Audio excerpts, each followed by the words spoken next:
selama 5 hari terakhir ini menyebabkan wilayah di Kabupaten Aceh Singkil, Provinsi Aceh dilanda banjir. Meski telah terendam air, banyak warga yang tetap bertahan di rumahnya.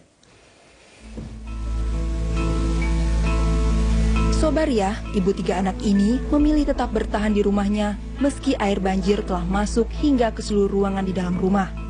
Sobariah bersama suami, mertua dan 3 anaknya tetap tinggal sembari berharap air segera surut.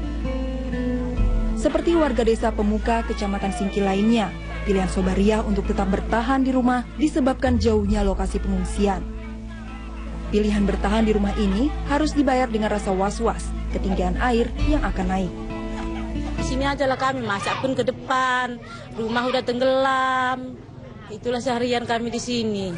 Ketakutan lah kami, malam pun nggak tentu tidur, takut kami. Lantaran banjir ini takut nanti sedang tidur kan ada datang air, kepayahlah kami nengok anak nanti. Banjir yang telah melanda selama 5 hari terakhir juga menyebabkan keluarga Sobariah kehilangan mata pencaharian. Ladang yang menjadi tumpuan perekonomian keluarga telah tenggelam digenangi air.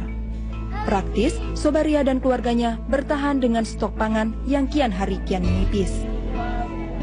Jadi susah lah, cari uang pun nggak bisa. Hasil hari-harian kan kerja.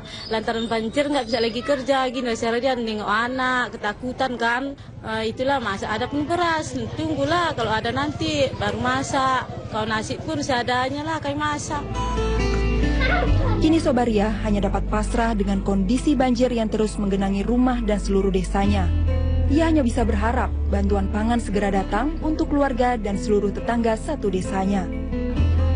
Dari Kabupaten Aceh Singkil, Provinsi Aceh, Aulia Pane, Romi Sihaan, Metro TV. Kita ke informasi lain, kabut asap